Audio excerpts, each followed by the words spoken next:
Noting the time and the presence of a quorum, I now call the Finance Committee to order.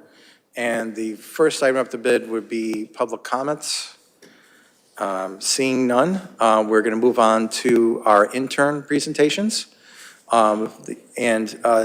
Two things for the interns when you come up. If you could just state your name, state your college, and then get into your presentation.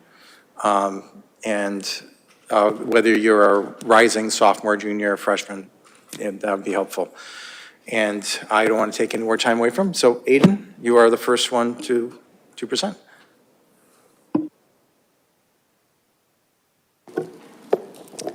Good evening, everyone. My name is Aiden McLaughlin. I'm a rising junior at Purdue studying business analytics, and today I will be speaking on using artificial intelligence to forecast the school enrollment for Acton and Boxborough.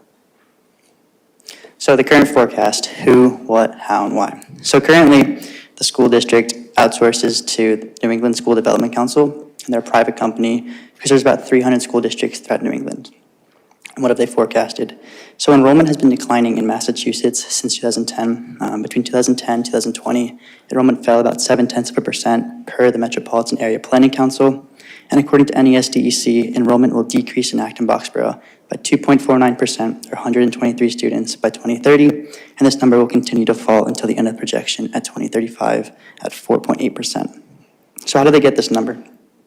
NESDC uses a modified cohort component formula, and while they don't publicly release their formula, an example of a typical cohort component formula is shown here, where P of t plus 1 is equal to P of t plus B of t minus 5 plus M in of t minus M out of t plus N of t. P of t plus 1 is equivalent to the target population next year, in this case, next year's enrollment.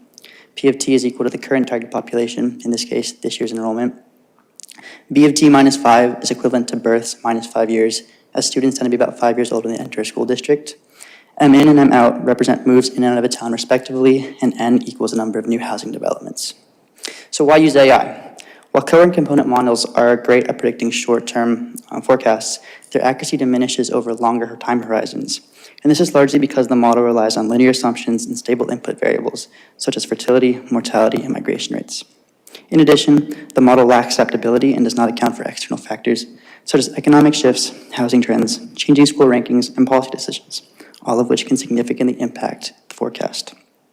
AI allows us to dynamically input these variables to understand patterns and correlations that we may not otherwise be able to predict. So a high-level overview. The model I chose is called a random forest regression model. It's a type of machine learning model that works by creating a lot of decision trees. Think of them like flowcharts that make decisions based on the data we input. Each tree makes its own prediction, and the model combines these predictions into one final answer. An easy way to think about it is like guessing the number of candies in a jar. If you ask one person to guess, their number could be way off, but if you were to ask 100 people and take the average, you're much likely to get a higher number, or a closer number.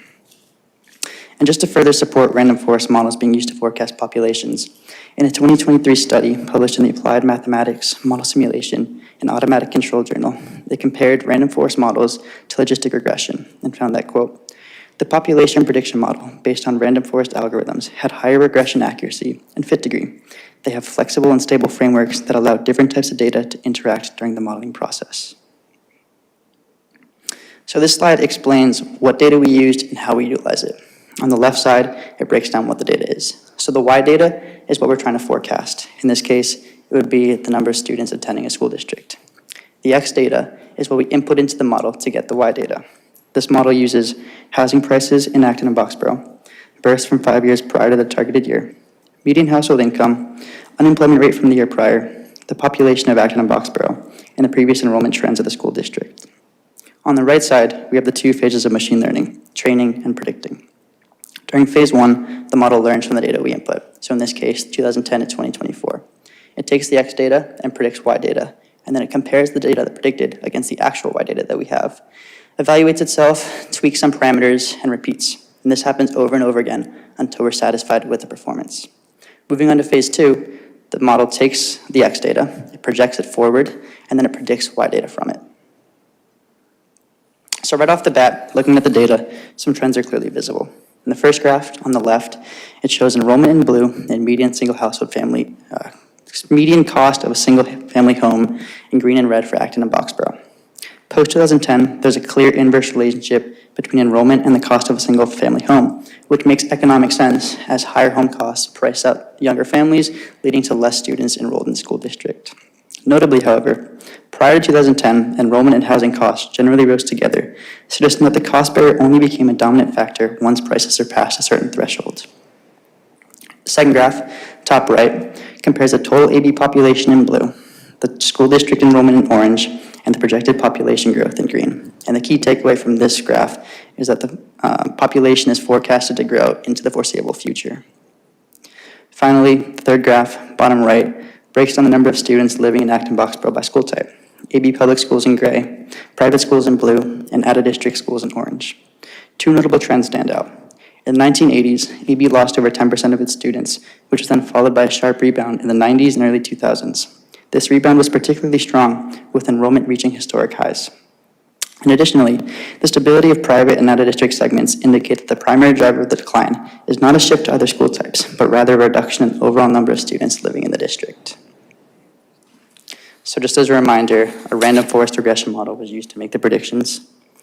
And while this is not an exact tree from the model, it provides a very good insight into what a tree from the model would look like.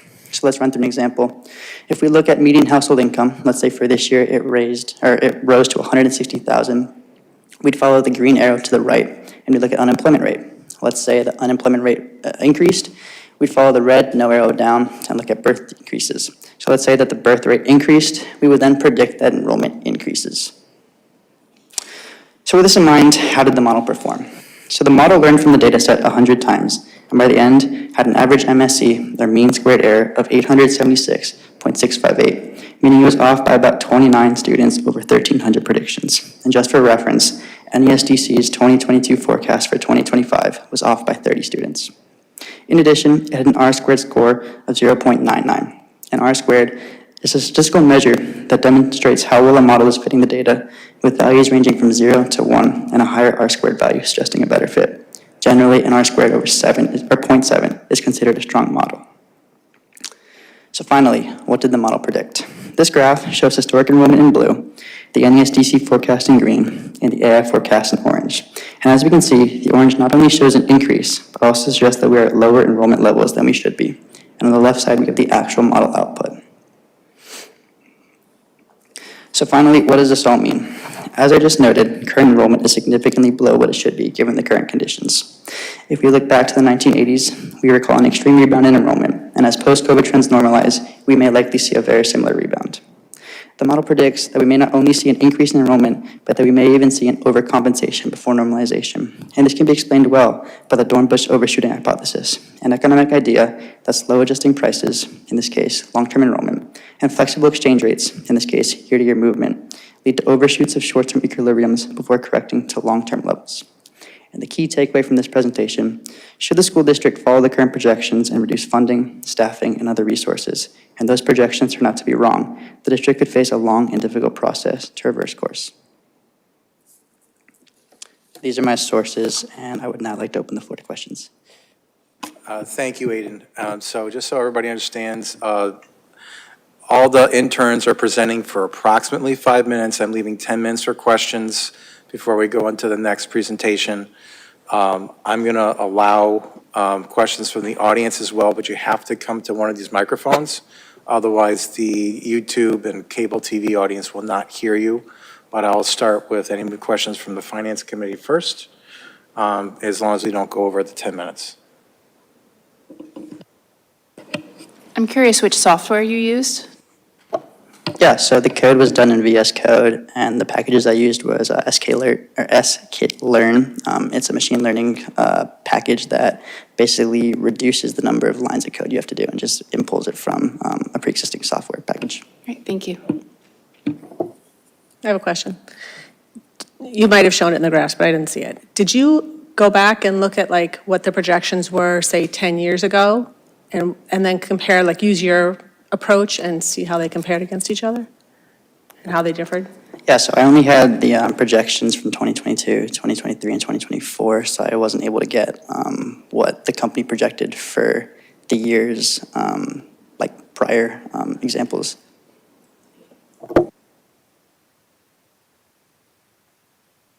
Go ahead, John.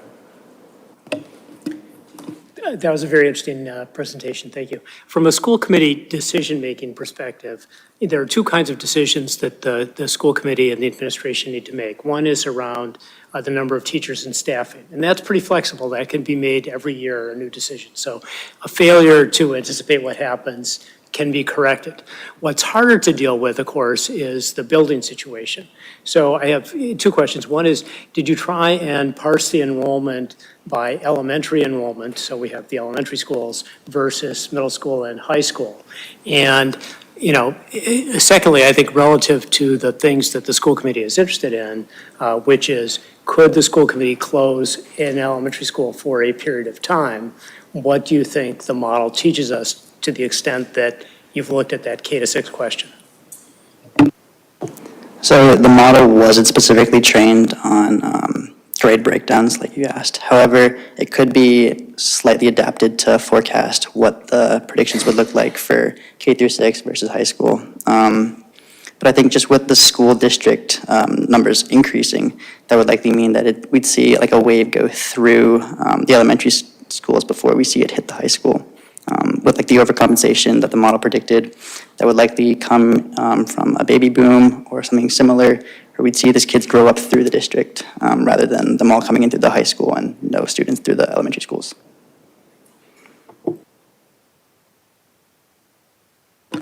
Aiden, I think that, did you say that the delta that you were higher was approximately 200 in total? Or did I mishear something? Are you referencing the mean squared error? No, the number of student difference. Oh, yep. So the model was off by about 29 students versus the 30 students from the NESDC forecast. Okay, all right, thank you.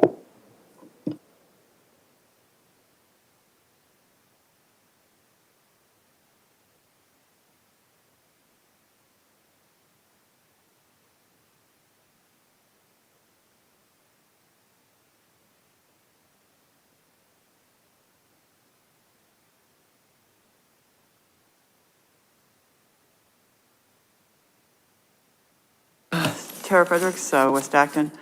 Thank you for this, by the way. It's lovely work, and I know a lot about this modeling, and I'm very happy with what I saw. It's a sort of a trap in planning that we fall under is that we use historical trends to predict the future, which often, is the only thing we got. But in our case, we could change things, policy things, to change the outcome, so that we don't fall into just responding to the market. So I was wondering if you, and I heard your answer to John, and I believe it's probably the same answer. Like, could you adapt this to look at different scenarios? So if this was, we did something about the tree preservation or, whatever, anyway, that was it. Because the Acton Water District falls into the trap. They look at historical population growth, and then they say, well, that's what will happen in the future. And do we really want to have that kind of building boom? And if so, under what conditions? And plan for the CapEx, et cetera. But thank you for that, and I look forward to your answer, which I'll take offline. Thank you. Absolutely. So one of the powers of AI is the fact that we're able to input what we would like to it. So in this case, we had it forecast the X data to predict the Y data, which is pretty standard in population projections. But another technique would be like forecasting in the event of an economic recession or on the flip side, like an economic boom. And to answer her question, I think that we'd be able to input specific parameters into the data set that we input and see what the model predicts based on what it's learned. All right. Thank you, Aiden. That was very appreciate your work and effort on that. Thank you. Thank you.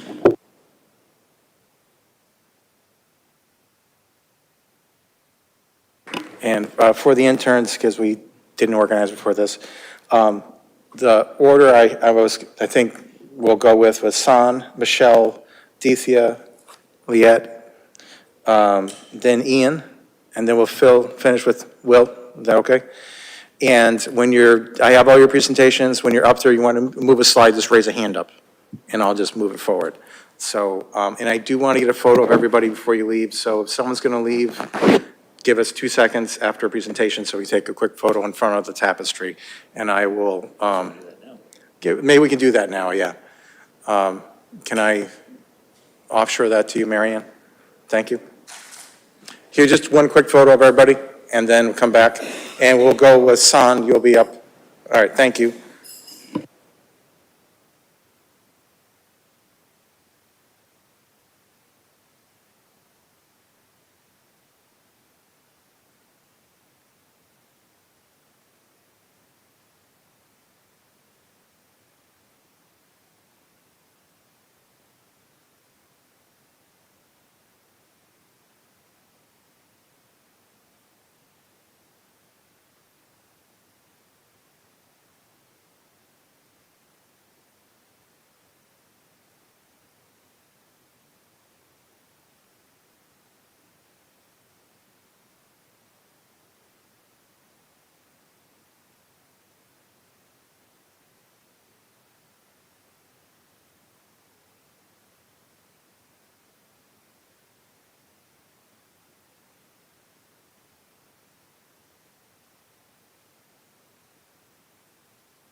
And just for the audience, we have 4 intern presentations on the 26th of August, because all these kids are very busy, so some are going back to school this week. Oh, another thing for the interns, when you get up, say your name and the college you're at and what year you are. Thank you. All right. The floor is yours. Hi, my name is San Kosik, and I'm a rising sophomore at Babson College. Okay. Picture this, an 84-year-old woman in Acton. Picture this, an 84-year-old woman in Acton. She lived here most of her adult life, raised 7 children, and even buried her own husband, all while creating long-lasting friendships. But now she can no longer drive.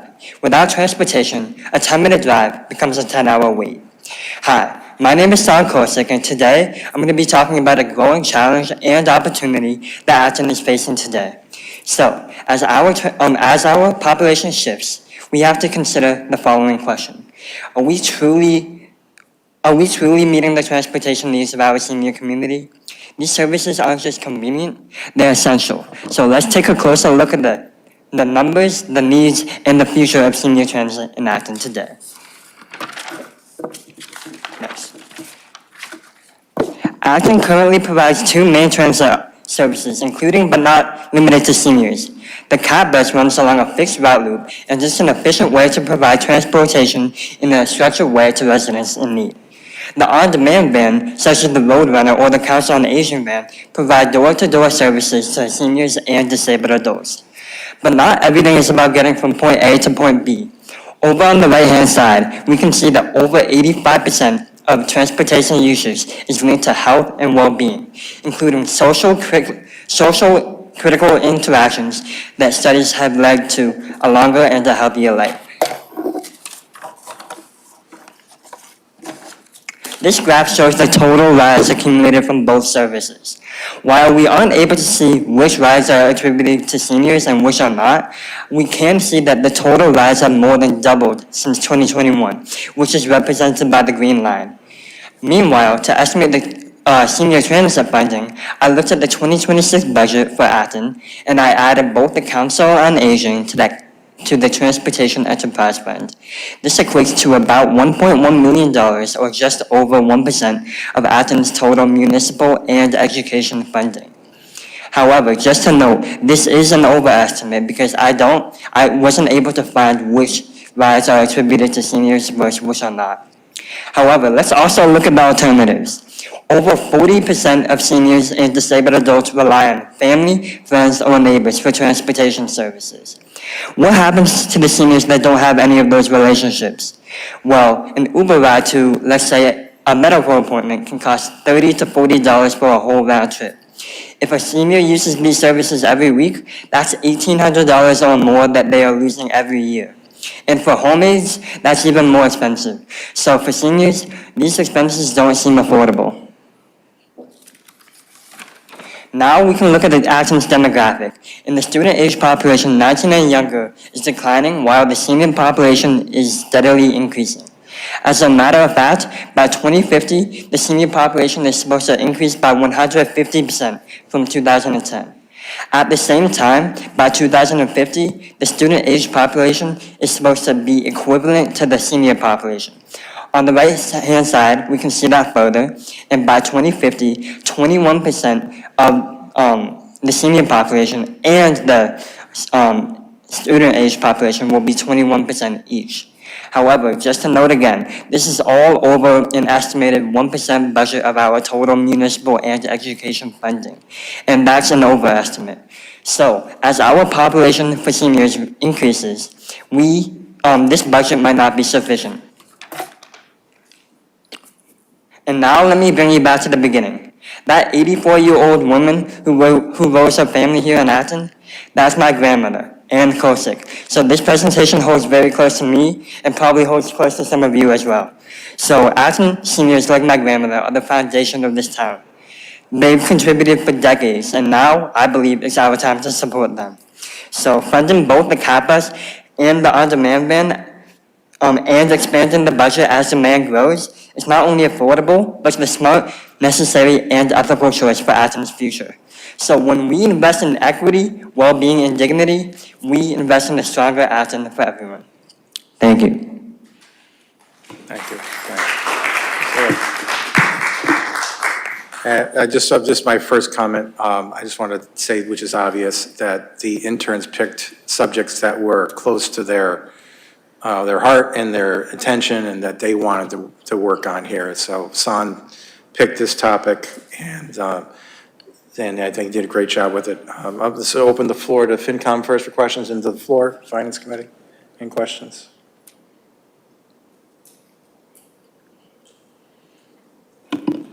Sure.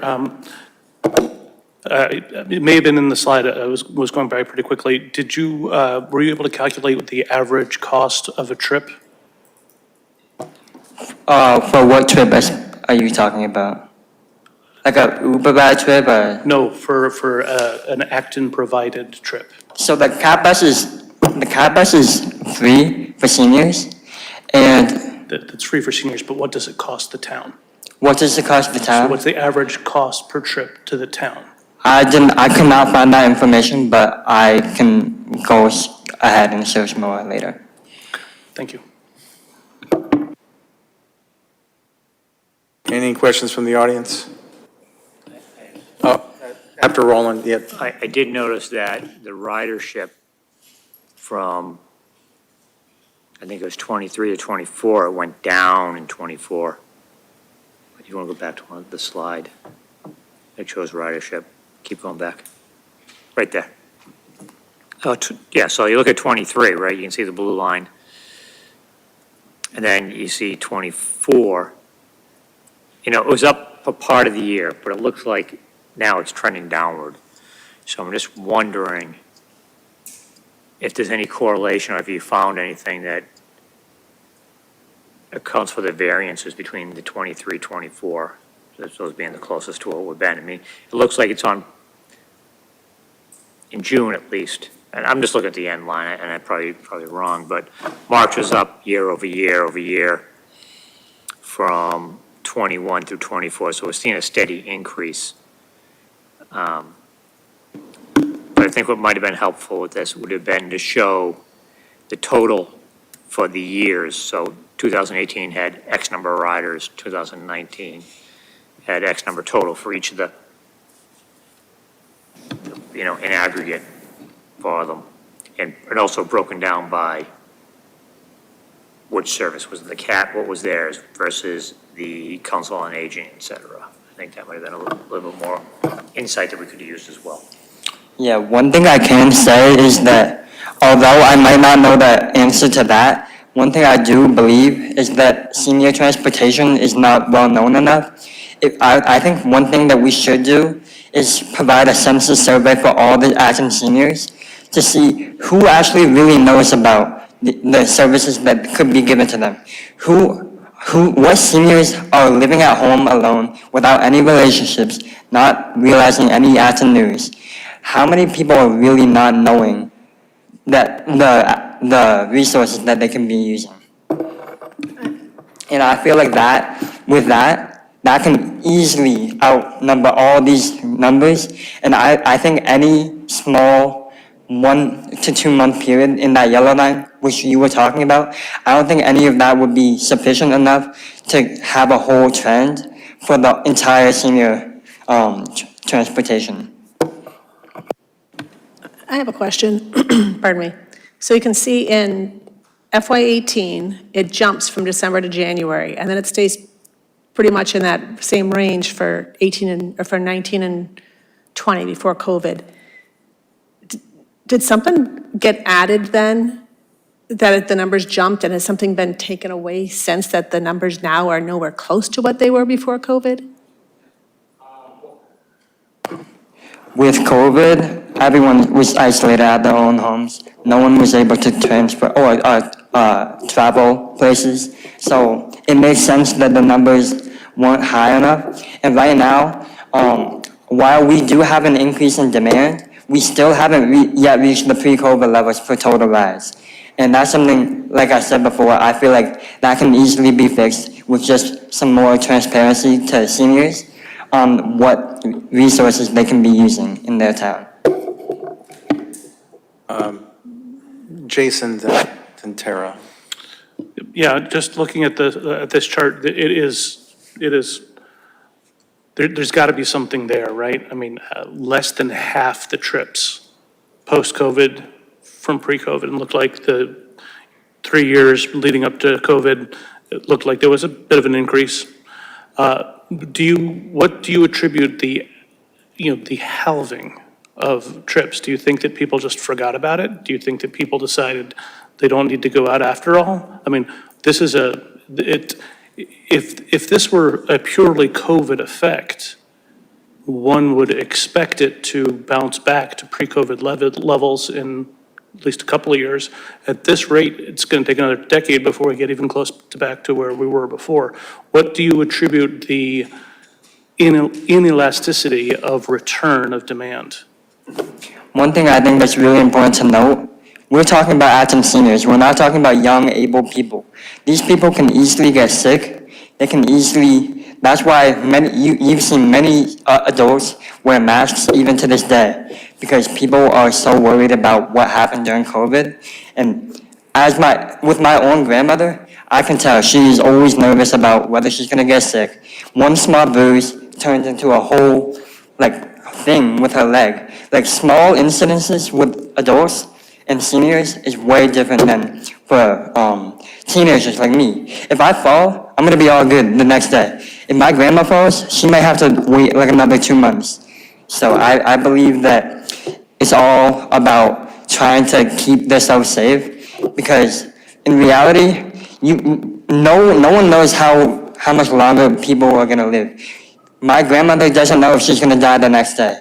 So all she can do is do her best to support her own health and to keep it simple, just stay alive and be healthy. All right, Tara, and then we'll Hi, yeah, thank you so much for this. This is just so exciting that these interns care about stuff, public policy, and are willing to jump in and do the work. And thank you, Scott, for managing it, because I know it must have been a long summer, or a short summer with a lot of work. I want to make sure that this was normalized for the ups and downs relative to the ARPA funding and for the subsidies to the Uber project. There was an Uber project. I don't need an answer now, but I'd like to see the analysis kind of normalized for various funding sources, as Corinne points out. And I think you can just add up all the numbers and divide it by the million and tell you how much the per ride cost is. But I want to say that when we talk about projections and growth, and you do your impact analysis that depends on historical figures, when you're not actually providing the services that people want and need, I think that we should start thinking about what it is we actually need. I personally have been working with a couple of people who have been relying heavily on public transportation out here. And now that we've got all these people out here, we've got to provide a real service, a couple of vans. I think we should be planning for this, because for all the reasons you've stated. So thank you so much for this. Thank you for that, guys. thank you, son. Greg has his hand raised. All right, go ahead, Greg. Yeah, all I wanted to say is during our listening sessions last summer, the couple of seniors who did speak, the number one priority that they expressed concern for was transportation.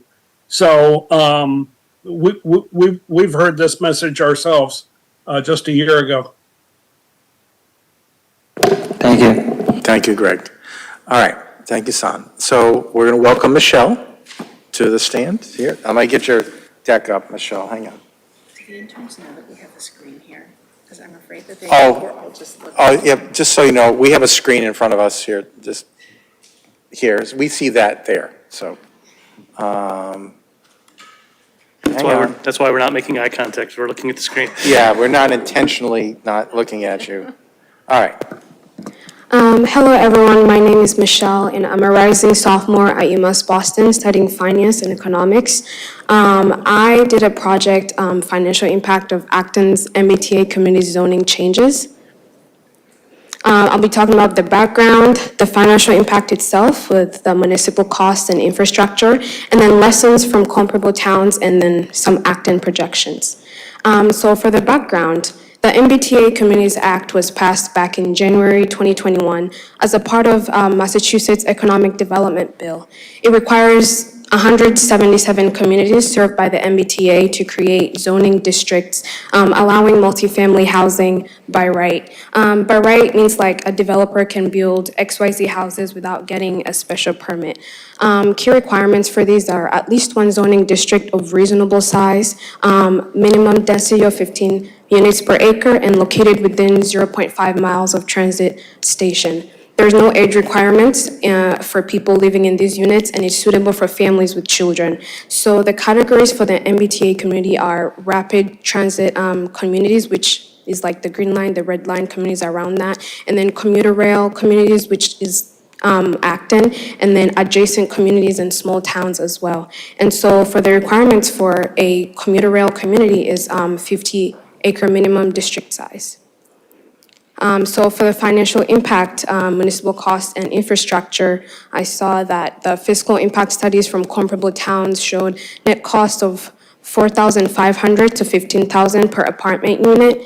Education costs represented the largest expense category at $22,000 per student, which takes up like 70% of the pie chart, like you can see below. For municipal service costs, excluding education, the averaged $1,200 per household. New property tax revenue per unit ranged from $3,500 to $12,000, depending on property type and evaluation. For property types, we have apartments, condominiums, and townhouses. As you can see, for apartments, they have lower tax revenue, but then higher municipal costs. Condominiums have higher tax revenue with lower municipal costs. And then townhouses have slightly higher tax revenue than the municipal costs. And so for the infrastructure requirements, we saw the water and sewer capacity analysis indicated potential need for 2.5 to 5 million in system upgrades.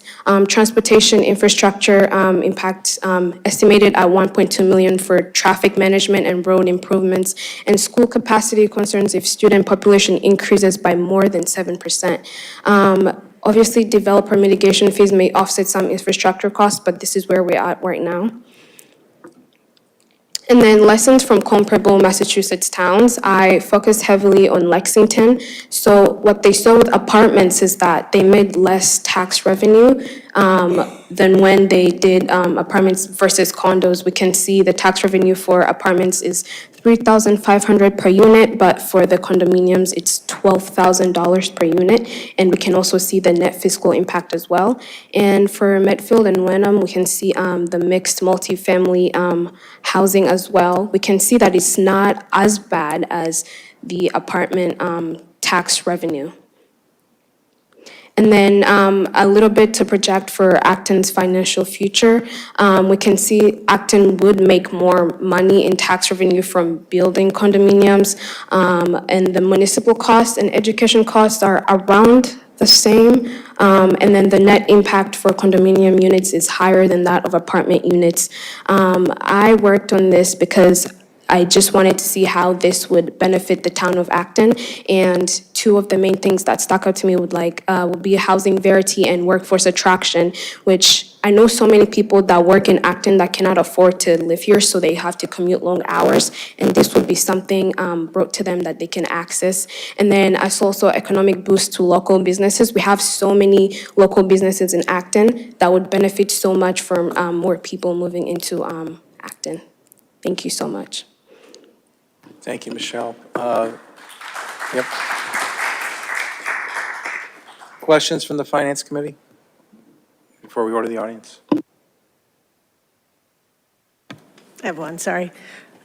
On the impact, you broke it down into some different categories, and you said it came down, you said the biggest driver was students, was education category at $2,200 per student. How does that map to like our cost of like, was it 18,000 or 20,000 per student in our district budget? Like, how can the impact only be 2,200? So I got the district, like total operating costs divided by the number of students.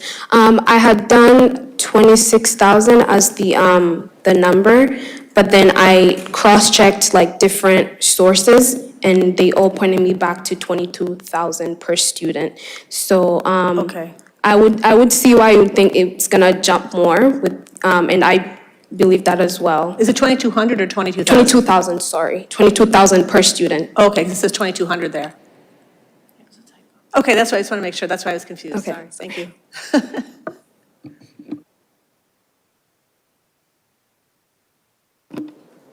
Any other questions from FinCom? Jason? So I understand that that it all depends on the mix of apartments versus condo versus mixed use. But if you just take the two top line numbers, is it safe to say that as the population increases, the ability of the property tax, the increased property tax is most likely not going to keep up with the net costs, right? So if the low end of your category is 4,500 for net costs and your new property tax range low end is 3,500, if you just overlay those two ranges, again, depending on where the exact split of apartment and condo is, is it safe to say that the more the population density or the more people in town, the more expensive it is for everybody? Yes, I would say it would be more expensive for people. The more people that come into town, the more expensive, because obviously it would mean that Acton is getting more attraction, which will drive up costs for apartments for people. What exactly are you asking? Just saying, your top line, Yeah. fiscal impact studies from comparable towns show net costs of $4,500 to $15,000 per apartment unit. And we need to see the same number for the condos. But what's the blended, what's the anticipated number of each type of unit? Because if you take that and you compare it to the new property tax revenue per unit, we need to know the both, right? We need to know the apartment and the condo, and then we have to have some kind of guesstimate on what kind of ratio it's going to be, because otherwise it's just going to be more expensive to have more people. Yes. And I would love to be able to have that type of information, because that has bearing on the changes that we make to our zoning. Yeah, I did not get that far, but I would definitely look into that to find out the numbers, because I'm interested in this. Does it make sense what I'm asking? Yes, it does make sense what you're asking. Thank you. Yes, thank you. All right, go to the, Jason, were you referring to school-age child ratio, if we're looking for the term? Hey, I'm not gonna try and pigeonhole it down to specifically to school age. If this is an all-in blending, if the all-in blending on just apartments, which is unfortunate because I don't think we should pick on just apartments. I think we definitely need to have both. Otherwise, we're picking on one thing without the other. If you just take the top line costs versus the top line revenue, it says the more people you bring in, the more expensive it is for everybody. Oh, no, So I just it's wanted to gotta give be- Michelle a jumping off point if she wanted to go do more research. I that- would actually yeah. shy away from trying to have it just be children, because I don't want to be accused of going after a privileged class. I want to go after saying, let's pay attention to when we make changes to our zoning, if we make changes to our zoning and we increase our population density, what is the likely result of that to everyone who's in town? Make sense? Yes, it does. Thank you. make sense. Go to the audience for 4 minutes or less of questions. Tara? Hi, thank you so much for looking into this. I really appreciate it. I'm not convinced that growth is the best way to achieve affordability. I'm not convinced that a housing shortage is a problem for us to solve by allowing more growth. There's plenty of empty buildings. There's 50 empty housing units across the country for every homeless person. In Massachusetts, it's 5. But let's step away from that. I don't believe that the MBTA zoning distinguishes between apartment and condo. It's whatever they feel like building. And I'm also concerned that the cost basis that you used, I don't know if this is true, but I'll ask it. Is it on the current budget versus, like, what budget did you use to determine the costs? Was it last year's budget? Yes, Okay, thank you, because we've already determined that it's not high enough. We've already determined it doesn't include the capital expenditures that we need, the transportation, as we've just heard. So I'm concerned about using historical figures.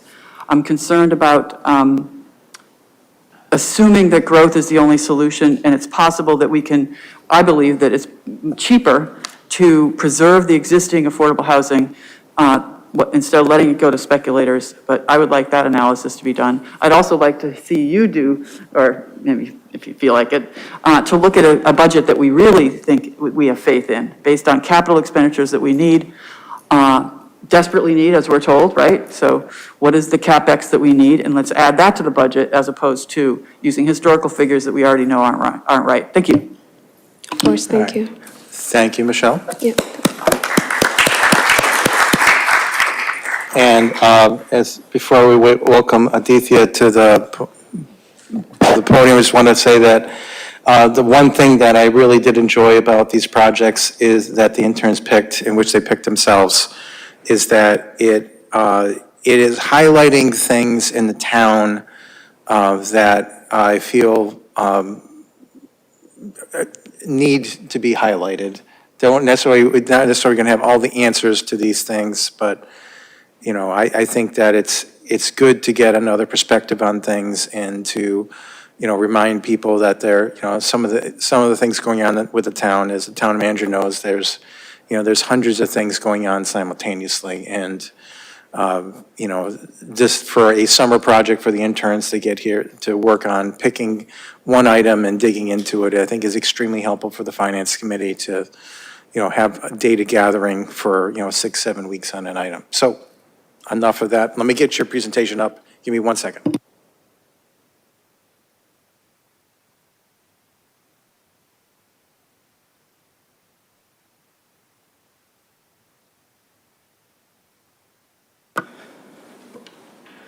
All right, good evening, everyone. My name is Aditya Sharma. I'm a rising freshman at Indiana University's Kelley School of Business, and I did my project on Acton, Massachusetts' commercial tax rate. So I looked over 4 specific questions while going through this presentation. Specifically, how competitive is Acton's commercial tax rate compared to nearby towns? What are the major trends shaping Acton's retail and finance sectors? What factors most impact local business retention and growth? And what policy or structural changes could improve Acton's economic health? So first of all, we see that Acton's commercial tax rate is $17.15 per $1,000 in the fiscal year of 2025. Now, what this means is for a local business, every $1,000 of revenue generated means that $17 goes towards the town of Acton in the form of taxes. Now, we see that a lot of local other municipalities have a lot cheaper commercial tax rate. We see that Concord's rate is about $12.40. We see that Westford's rate is about $13.50, and Wellesley's is about $10.30. And out of the 352 municipalities in Massachusetts, over 70% have a lower commercial tax rate than Acton. And moreover, per the Strategic Economic Development Action Plan, the tax rate serves as a direct disincentive to development in the town. Now, directly going off of that, we see that for business density, Acton has about 712 businesses for about 24,500 residents, which equates to approximately 29 businesses per 1,000 residents. Now, we see that for other towns, namely the ones I mentioned in the last slide, Concord has almost 43 businesses per 1,000 residents, Westford has over 36, and Wellesley has about 34. Moreover, for 15 years from 1986 to 2001, Concord business establishment rose by 41%, a number that Acton has not seen in the past few decades. Now, despite these higher commercial taxes, Acton lags behind neighboring towns in this business density. Communities like Concord, Westford, and Wellesley, and even other municipalities that surround Acton with their lower tax rates support 15 to 40% more business per capita, showing real potential for growth that Acton may be missing. Now, for business composition changes from 2020 to 2023, we see that construction of buildings went up by 25% from 16 to 20 businesses, credit intermediation businesses grew by 37.5%, but retail trade went down by 3.4%, and arts, entertainment, and recreation businesses went down by 20.8%. Now, focusing in on retail trade, what this means is that we see that finance-related industries are growing, but lifestyle and retail sectors are declining. Now, a visual representation of that. We see that the construction of buildings and credit intermediation again went up, but retail trade went quite down, right? And on the next slide, right, we see that a decline in retail trade may directly reflect utility and tax cost burden. It may create an economic slowdown, and it could lead to higher commercial rent and real estate costs. So the direct question is, will lowering taxes incentivize business growth? Now, the proposal is to build a model that compares the commercial tax value versus the business loss risk by, number one, modeling tax reductions from about $17 to $10 per 1,000, estimating the required new business count to offset the revenue loss, and analyzing feasibility based on current empty commercial space. So here we see a visual representation of that. Now, in the first column, we see a bunch of tax rate values that we could potentially go down to, starting from approximately the 1.7% we're at right now, all the way down to 1%. Now, the total revenue next to the $17 per $1,000 is the fiscal value that we generated, the revenue we generated in the fiscal year of 2024. So last year, we generated about $6.75 million in revenue from business taxes alone.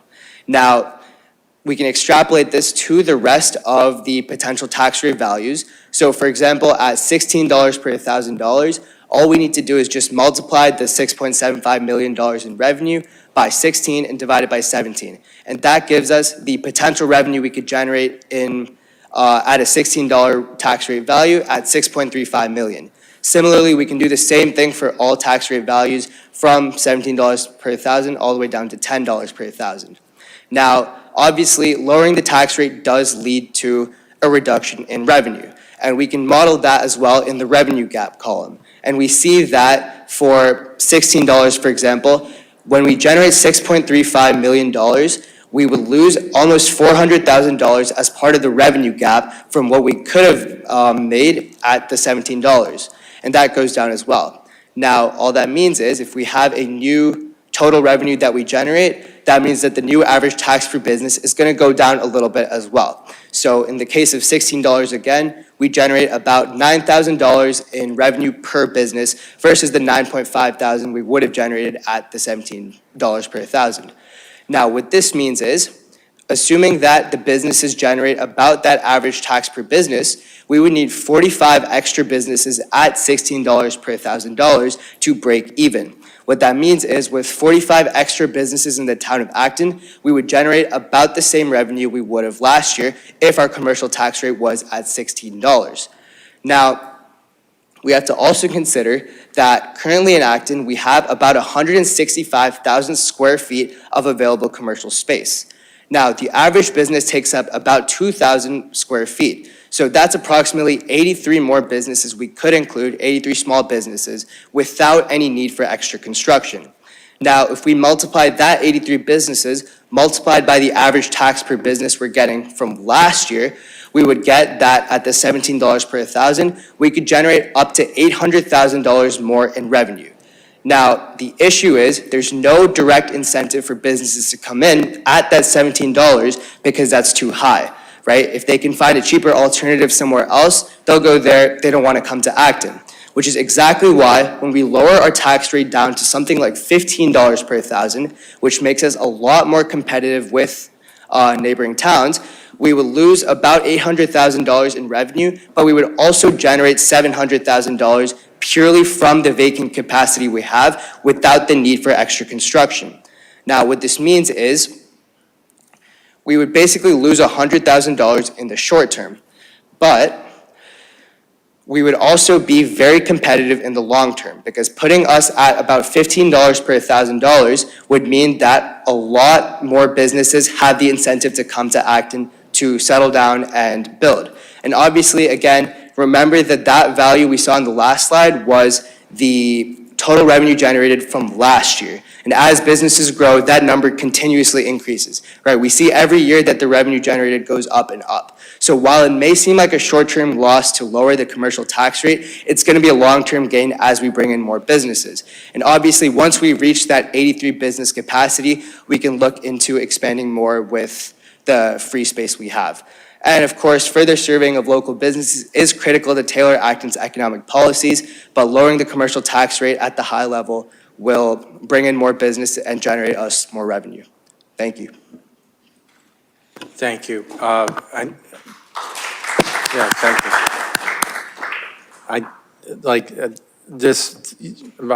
I just make one comment that this I find is interesting because I would just wonder out loud what would happen if we were marketing the towns and trying to get businesses in if our tax rate was very competitive compared to other towns, as you're suggesting here. You're suggesting a modest reduction, but I just would wonder how much more successful, because it seems like that is the way we incent businesses to come into Acton, is like tax credits or some type of tax relief to get them into town. So I did a nice job. I'll go to the Finance Committee. If I may respond to that. Yeah, go right ahead. So yeah, right, $15 is just an example value. That's approximately the break-even point. But of course, lowering the tax rate further would make business incentive a lot higher as well to come to Acton. I think it was about 70 to 80% of businesses have a commercial tax rate above $13 per $1,000. So assuming we go that low, we would lose, obviously, in the short term, $2 million. That's not exactly advisable now, but we could continuously creep towards that, such that if we have enough businesses within the town, we would actually profit more from that lower amount because they would come in a higher volume. So, yeah. All right, thank you. Comments from the Finance Committee? Alex? Thanks for your presentation. It was very good. Scott, can you go back to the town comparisons slide, please? Yes, I think that would be no, not the business density, the one that showed the percentages. I'm curious, if we do lower to the $15, where does that put us in percentage-wise of the various municipalities? Because, 70% have a lower commercial tax rate than Acton, and if we go from 17 to 15, where does that put us in relation to the rest of the state? Yeah, so these are just three examples, right, that are significantly lower, right? I wanted to use these to kind of exaggerate the point, right? These ones see the most business growth. And again, bringing it down that much in the short term would be detrimental because we would lose a lot of money really quickly. But we see that, while I don't have the exact number, about 50% of businesses have a commercial tax rate above $15, right? So it's about there. It would just make us a lot more competitive than we are right now. Right, because at the moment, 245 out of about 350 municipalities have a lower commercial tax rate. So there's a very low incentive for them to come here in the present moment. Thank you. Yeah. John? Businesses have a variety of expenses. For example, most businesses would have a significant labor expense. So the ability to incentivize businesses depends in part on how significant taxes are as the total business expense. Did you have a chance to look at how taxes factor into the total profitability of a business? Yeah, so I didn't get a direct chance to look at the total cost of a business, right? Obviously, there are a lot of things that go into that, but in general, taxes are one of the higher costs, especially for a business in a town that has a high commercial tax rate, right? So the question is, would we want to help the businesses at all or not, right? So assuming they do have higher costs in other areas like labor, like fixed assets, whatever, right? Depreciation. While that all may be true, lowering the tax rate would still make it, I guess, like, the point is that the other costs are going to be fixed no matter what we do, but lowering this commercial tax rate would make it such that they would rather come to Acton than another town that has that higher commercial tax rate, right? Because the town itself doesn't directly correlate with those other costs, right? So if they place themselves in Lexington or like Concord or Westford, that doesn't mean that the other costs are going to go down at all, right? But if they place themselves in Acton at the moment, that means that their cost is going to go up, right? So the question is, we'll incentivize them no matter what if we lower the commercial tax rate, if that makes sense. Thank you. I thought it was very good. Any other questions from anybody? All right. Thank you. Thank you.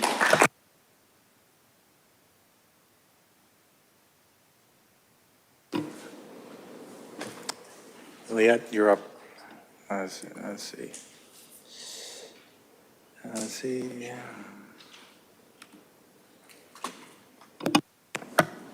Hi, my name is Liette Letourneau. I'm a rising sophomore at Trinity College, and today I'm going to do a presentation on Chapter 70 and how that applies to ABSD. So, Chapter 70 calculations. What Chapter 70 is it's the federal funding that goes towards our schools. It ensures that schools across the state all have sufficient funding for each pupil, and it's based off of the district's foundational budget that's calculated based off of various factors and needs that for the students. So this Chapter 70 was revised by the Student Opportunities Act just a couple years ago to better account for changes in inflation and better support municipals across the state. However, there's still ongoing concerns with Chapter 70. So there's two parts to schools funding. One, there's the required local contribution, and there's also Chapter 70. Together, they make the foundational budget amount. Fill the gap. So Chapter 70 is used as an addition to the required local contribution to, again, meet the amount that the state calculates each town needs in order to fund its schools. So this can vary district to district. The data for Acton is shown above, which shows a fairly high required local contribution as compared to other districts. And this can be calculated based off of property values as well as the average income for residents. Limitations. So Chapter 70 increased by 4.5%. However, this does not reflect inflation in Massachusetts, which was 7 and 8% in 2023 and 2024. Another limitation with Chapter 70 is that tuition for out-of-district schools increased by 14% and 4.7%, which is drastically higher than the average of 2.5% in previous years. Additionally, transportation costs are also rising, as seen with the 15.5% in 2025. So another essential part to grasping and understanding of Chapter 70 is its hold harmless clause.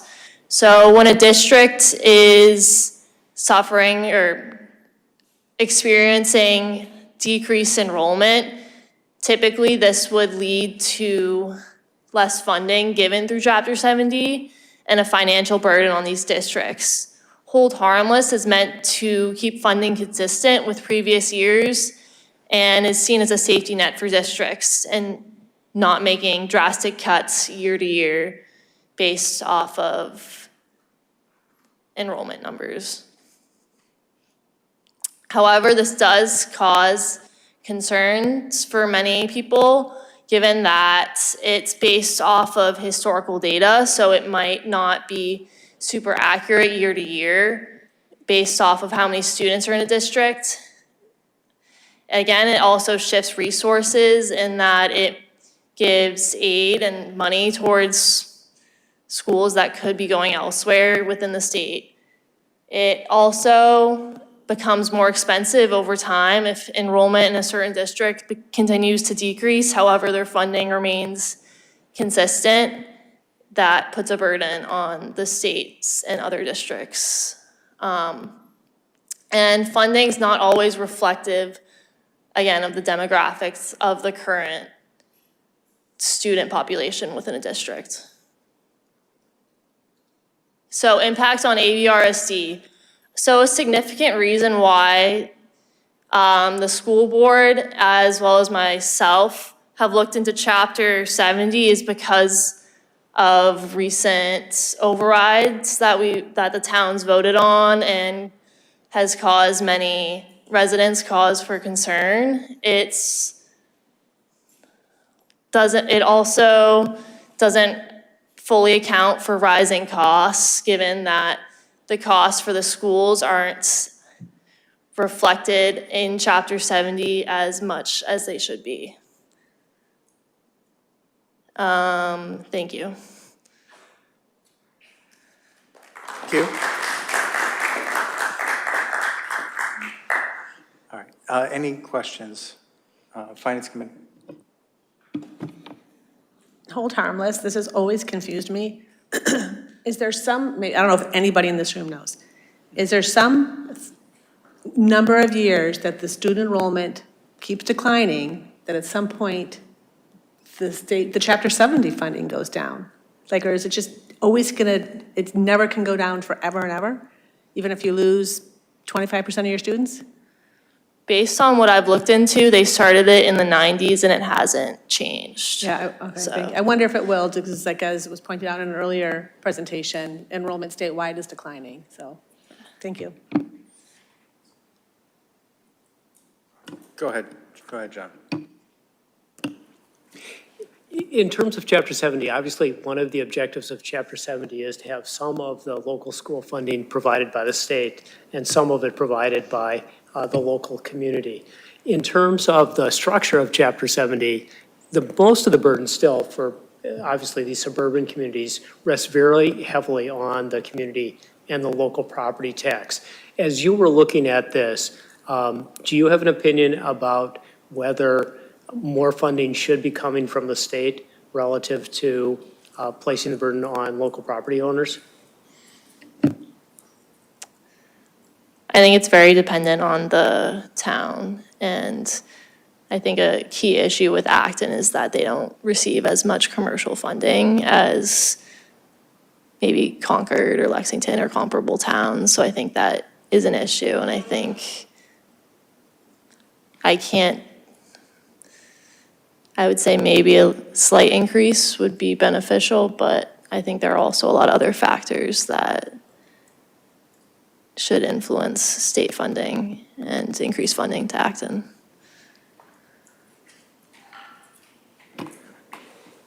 Any other questions? No?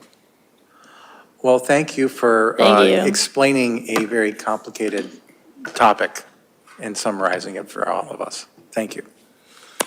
All right. All right.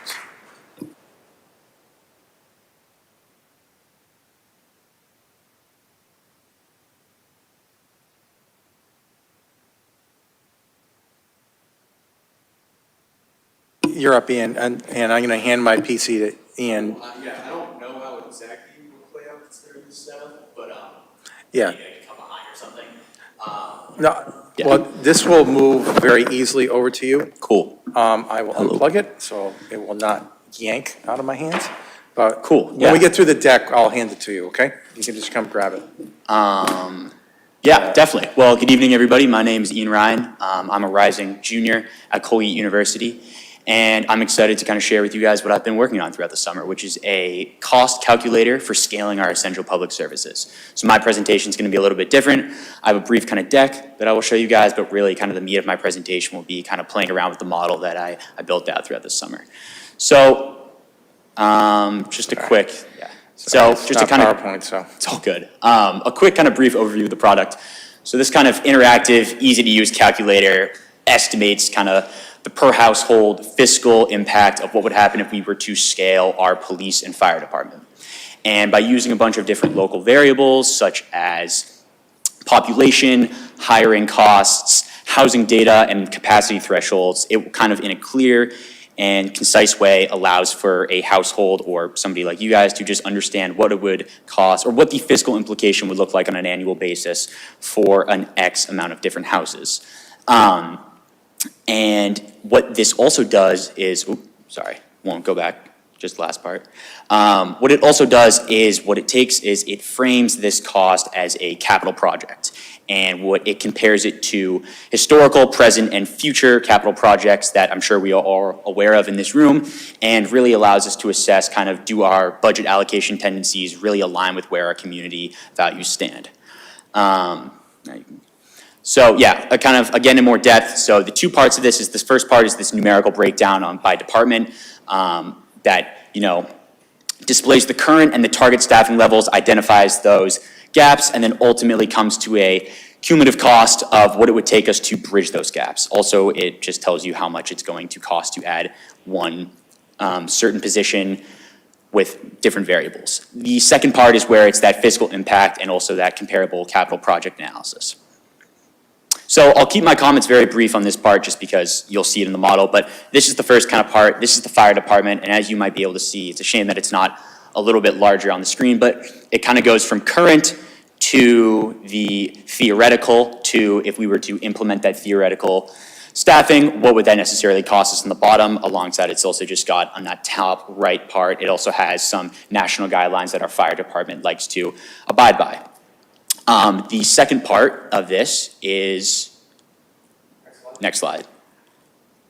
Second part of this, and if it's zoomed out a little bit, what right now you're looking at is that top part is the fiscal implication calculator. So it kind of takes, what's the total assessed value of property in Acton?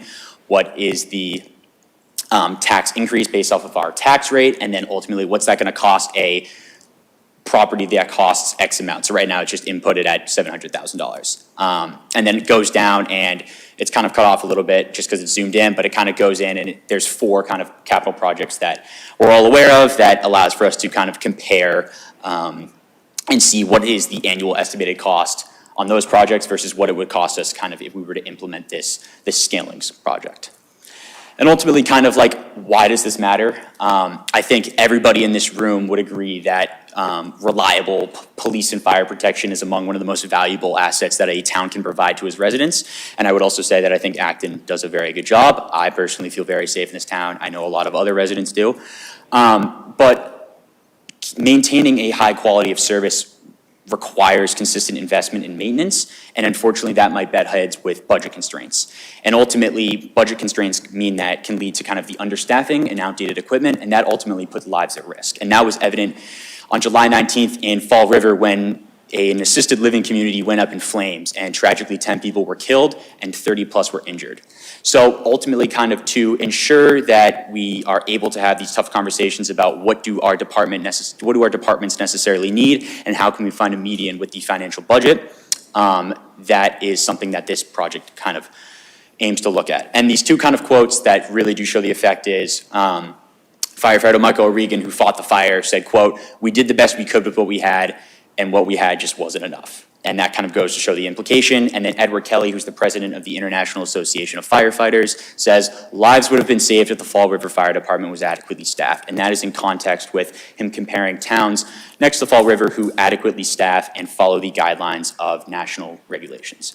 So kind of my project aims to do that, as I previously mentioned. It provides transparency for cost analysis, both from the department's needs, but also from the perspective of the taxpayer itself. So now I'll kind of quickly play around with this and try and do my best. Don't trip on the kids. So, let's see what I can do here.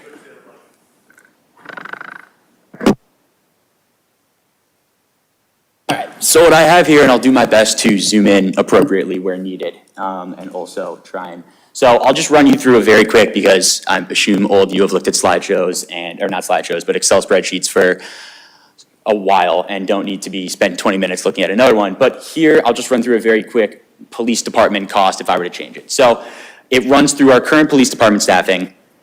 And what I did is that the police department runs on a capacity threshold. So they aim to have 2 to 2.5 police officers per 1,000 residents. Right now, we have around 1.79. So if I were to change this, let's see, this is not, okay, there we go. So current, we're at 0, but if we were to go to a low threshold, we would need to add 5 additional police officers. It then flows into this saying, all right, if we were to add a new police officer, here's what it's gonna cost. So it's the base salary, your overtime estimate, if they have to go to police training, new equipment, the benefits, and these are all variables. So I could change it to, what if we were to add a sergeant? That would all change. If I were to go back to new and I wanted to, their benefits won't be as much and maybe they're 30,000. So it kind of runs down the cost to add 1, but then ultimately comes down here and says, look, if we want to add 2 new police officers, or we want to add, instead of a sergeant, we want to add a lieutenant, it will come back up with its cost. And the green means that it meets what it should be adding. So then that kind of ultimately flows up into here, which these are all inputs, by the way. These can all be altered if need be.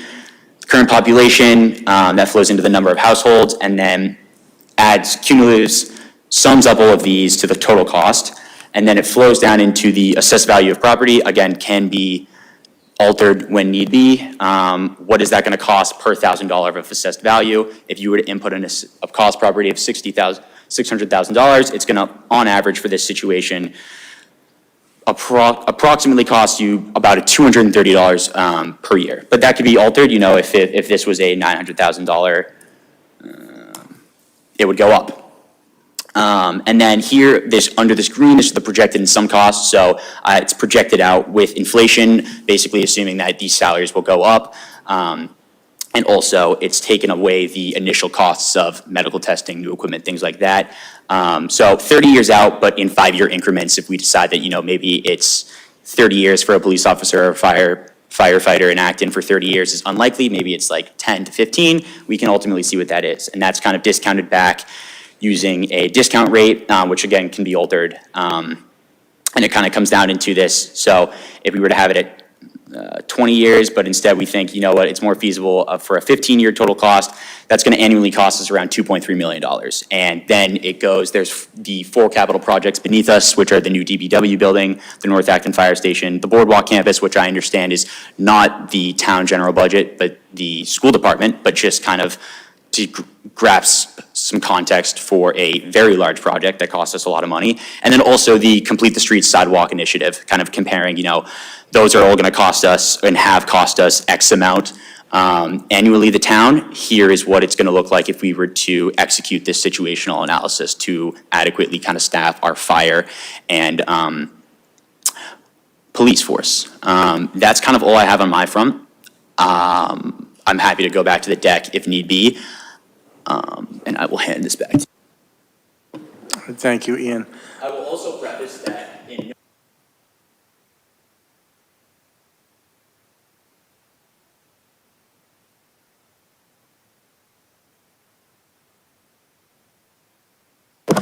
I think that our police and fire departments do a great job. And my understanding is that the fire department has just completed, or is in the middle of completing, a second pilot program that has had great results. This is simply just information, presenting information that will allow for people to make decisions based off of, what if or situational analysis, not going in on here are the shortcomings of our police department or our fire department, because that is not what I researched. Thank you, Ian. I think this is a tremendous amount of work you put into this, and I think this is fantastic. Jason, looks like you have a question. More a comment than anything. This is, you're speaking the right language, bringing a spreadsheet to the finance committee, so thank you. And I definitely look forward to interacting with it and playing with it. This is the first I've seen of it, and I'm definitely excited to sort of dig in and see the work behind the scenes. But this is absolutely the type of thing that we've been calling for, which is how can we model the stepwise functions of population change. And so I'm very excited to see this, and thank you for doing it. Alex? Ian, great work. Thank you for putting this together. Well done. With your amortization schedule in the middle, is the inflation rate of 2.7, is that a baked-in factor, or is that something that can be manipulated within the model too? It can be manipulated. I only put a 2.7 today just because of the recent inflation report, but it can be altered. The majority of the inputs in here can be altered from, salary of a sergeant to the inflation to the total assessed property value of Acton. Any other questions? Mary Ann? Thank you so much. I just wasn't able to see, did you factor in health insurance? So when I reached out to the fire department and police department, they included benefits. They described benefits as health insurance. I didn't go as much into, or didn't speak to HR of each respective department to understand what the health insurance packages look like for each respective department, but that could easily be found out, could easily be added, and the model could, with a couple easy steps, could be updated very easily. Go ahead, John. Thank you. As others have said, that was really impressive. We're a bit of modeling.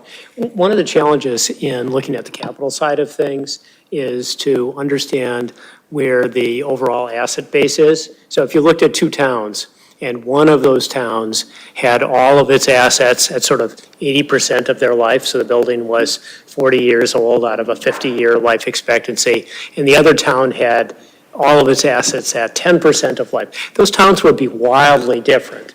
How can the model address that aging of the capital base to make sure that that's factored into the decision-making process? So when you allocate capital between, current expenses and capital, you've made a proper decision.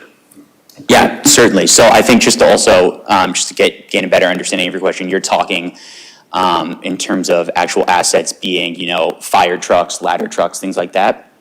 Yeah, so I think I did not specifically go into the assets of what each department possesses and go into kind of the lifespan of what they might look like. But I think using this model as a template and easily being able to follow it, where you're able to go and say, here's how much it would cost us to add this, we can easily project this out and see what the amortization rate might be.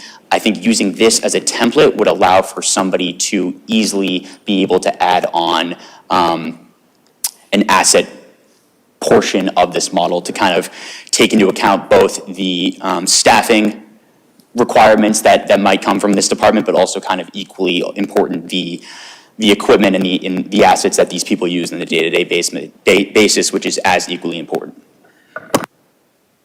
I got two comments. First one is I like thinking about this as a capital project. I think that makes a lot of sense. And I think, don't want to embarrass you, but I want to thank Ian for being the person that asked if the finance committee could have interns, because he's the one that asked. And clearly, we do. So thank you for that that question. Any other questions regarding his presentations before we move to Will?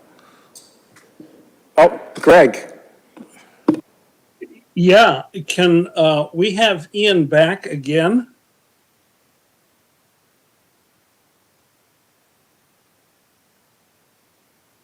I mean, I like the work so much. Can he come back next summer?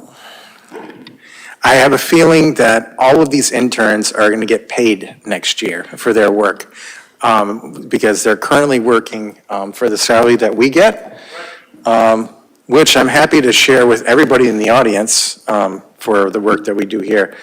He will be, I'm sure, along with the other interns here, will be gainfully employed next summer. But we greatly appreciate the effort he put in this year. Thank you. Okay. All right.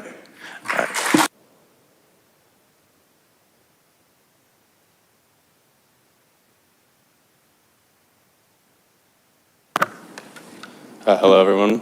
Thank you, Scott, for putting this all together for us and the rest of the committee. My name is William Farrow. I'm a rising junior at Sacred Heart University. And tonight, I will be presenting my project on financial rejuvenation of Acton and its local businesses. This project has three main objectives. First is to stimulate the local economy by encouraging its residents to spend more in town.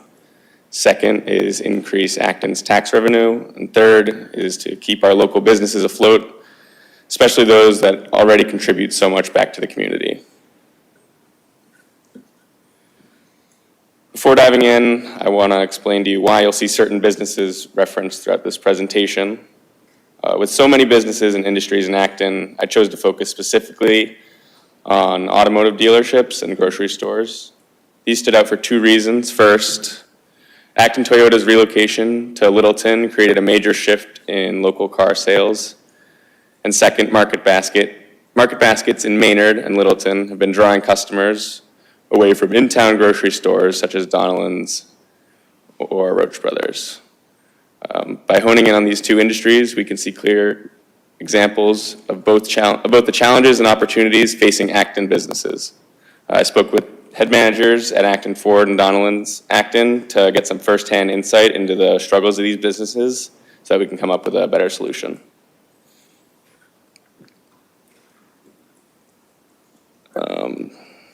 Right now, many Acton residents are shopping out of town for everyday needs, especially groceries. Big box retailers like Market Basket draw business away from local stores, making it hard for them to compete. We're also seeing missed opportunities in Acton. For example, only about 30% of Acton Ford's sales come from in-town residents.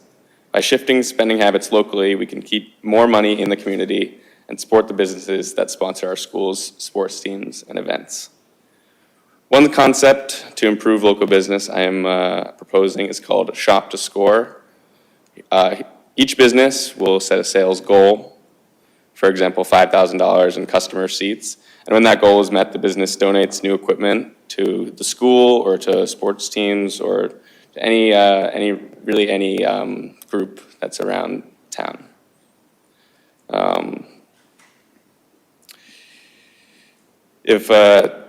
Theoretically, if 100 families each spent $50 at a local grocer and confirm with the cashier that they are participating in this campaign,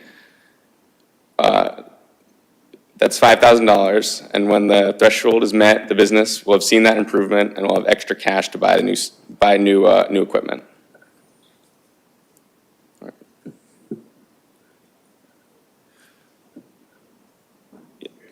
Yep.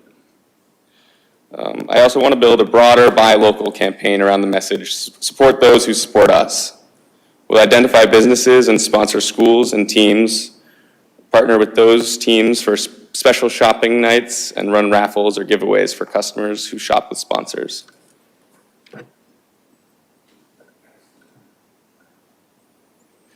Another approach to financial rejuvenation is to get high school students out into the community to see how businesses are run.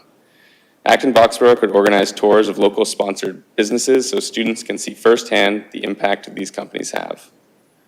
When I spoke to managers, one thing I heard in common was that there isn't enough awareness about their businesses' careers that are available locally. These tours will not only improve the perspectives of the students, but will potentially spark interest in a career path that is local and keeps our economy going. There are also some things that the local government can do to show these businesses that we're listening. First, Acton's ban on plastic bags has cut into the already slim margins for grocery stores. While environmental policy is important, exploring adjustments to this ban could demonstrate that the town values its local businesses and is willing to work with them. Another potentially small but impactful change would be adjusting signage and banner regulations to allow local businesses more flexibility in promoting special events, sales, or community partnerships. Right now, temporary signage rules are strict, which limits how businesses can draw in customers during key periods. Easing some of these restrictions, even seasonally or even for sponsored events, would give businesses a low-cost way to boost foot traffic without costing the town much money. The potential impact is significant. If just 150 households shift $200 a month back to local shops, that's $30,000 a month, or $360,000 in a year in new local revenue.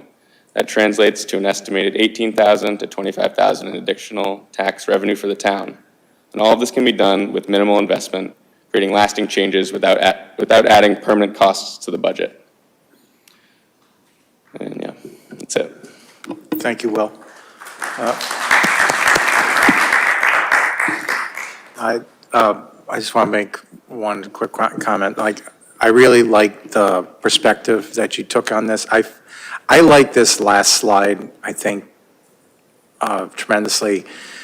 Trying to get people to think about just shifting, whether it's a percentage of their spending a month or a fixed dollar amount of what they're spending a month back to the town, and what kind of impact that would actually have on the town of Acton would actually be dramatic, as you've highlighted here, to the local businesses.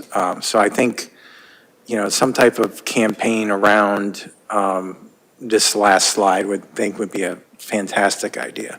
I'll go to the Finance Committee for other comments, then we'll go to the audience. So I just did spend extra $200-something at Acton Ford, because I had to get a new battery in my truck. I just went in for an oil change and an inspection, so it adds up. And I bought 2 vehicles from them in the past couple of years. I'm wondering what the impact has been with the Stop and Shop moving from one location to the other, right? That's also going to draw shoppers away from Roach Brothers. They're going to go to Stop and Shop possibly. Trader Joe's is probably another example that's could draw business away from different ones. You're going to see an increase in autos with McGovern building that new development up in Nagog. That's going to have an impact. So there are other restaurants and things like that have opened up. That Luna, the new one, up in Nagog. And you've seen other ones go away with the redevelopment there as well. And then recently closing at Buena Luisano, we wanted to go the other night and had to go to Maynard to get what we wanted from them because it wasn't open here anymore. So I know Kelly's Corners had an impact. Hopefully that will have a better impact once that project is completed and you'll see more business activity. Yes, financial services is a growing area in general within our country, as work is shifting away from, more of a blue-collar, auto mechanic, plumber, electrician. That's across the board what's happening. And you see a lot of our students going to Minuteman, coming out with those types of skill sets and starting out at $75,000 to $90,000 a year right out of high school in those trades. So it's linear. I agree, shopping local is big, and it does help. Try to do as much as I can locally. And you could probably ask somebody like Ace if they've seen if their demand's changed over time. Because they have expanded. There used to be Julie's, used to be next to them, which has been gone for 10 years or so, and they have a much bigger storefront now. So there are always going to be shifts within businesses and things like that. It'd be interesting to see how, what the impact has been on Stop and Shop if their revenues have increased since moving. Thank you. Thanks for putting this together, Will. I love the premise of shopping local, and compliment to the work, but I wanted to share a little story about getting creative with things that can be done.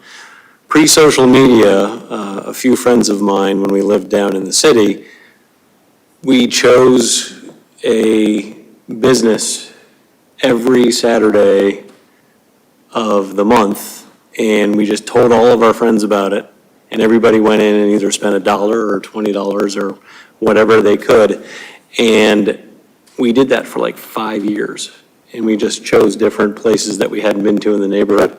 There was a leather goods cobbler guy that one Saturday afternoon, he got more business in that one day than he had in the last 7 months combined because of people getting creative and taking an interest in, like what you're doing. So kudos to that. And if you decide that you want to go down this pathway a little bit more, there's a lot of creativity with options out there in the world. So good stuff.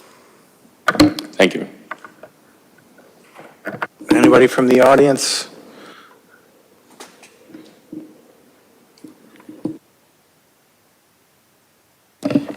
Hi, thank you for that. I was wondering if you could tell us how you estimated the added tax revenue, because I bought my Ford in Maynard, and I'm going to pay my excise tax to the town, even though I didn't buy it in Acton.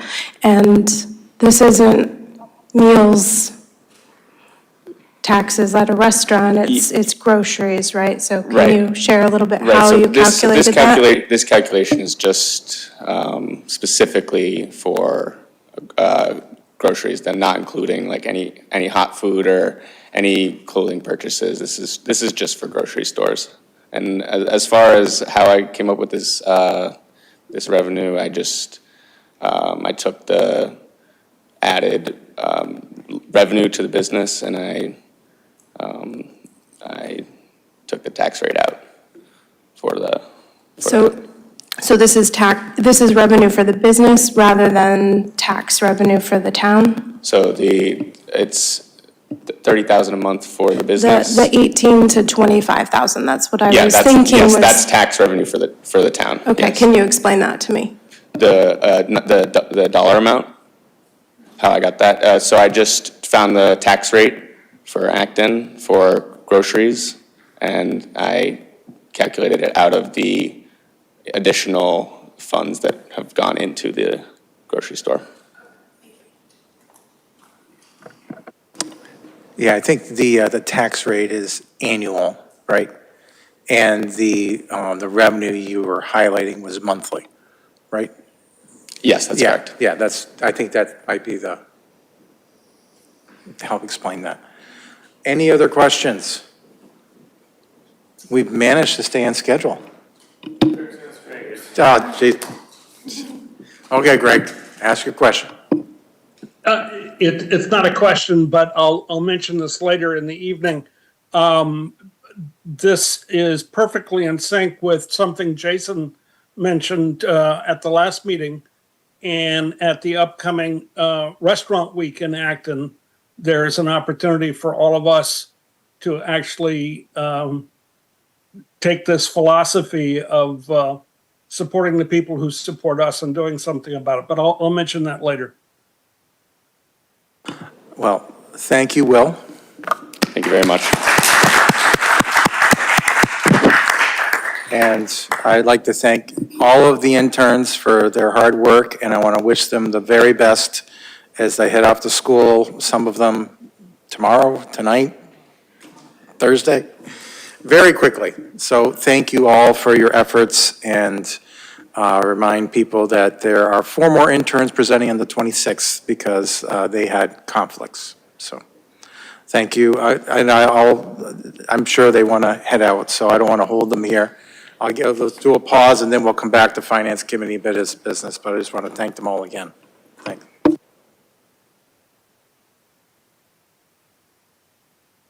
And all the interns, I will be sending you emails this week with the stuff I'm going to get to you, okay? So.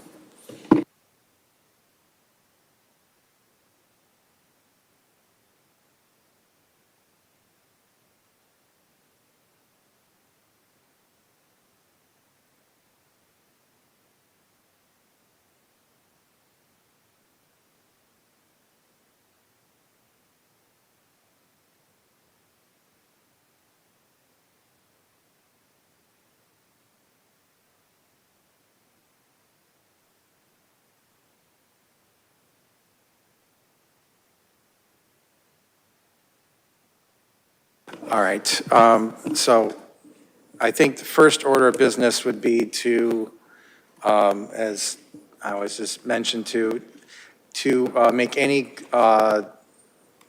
statements or corrections to anything that the Finance Committee deemed was inaccurate, that should have not been presented in the manner that it was presented. I'll just leave this spreadsheet up.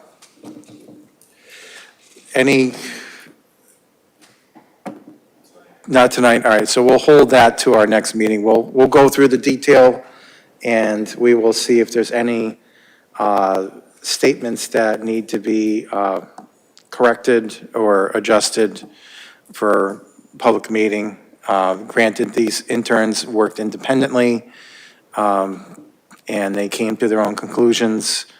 I think we did a lot of practicing, but I did not do their presentations. They did all the work themselves, so. All right, so I was gonna hold the liaison reports to our next meeting, since this was a long meeting with the presentations, and hold any other business to the next meeting, unless there's something. Oh, I have one item that is pressing, but other than that, I have one item, but other than that, I'll just go around if there's any other questions or issues. I think you should have Greg or Jason, whoever it is, about the restaurant week. Okay. Discuss that. All right. Outside of the restaurant week, Greg, discussion, is there any other items that need to be discussed?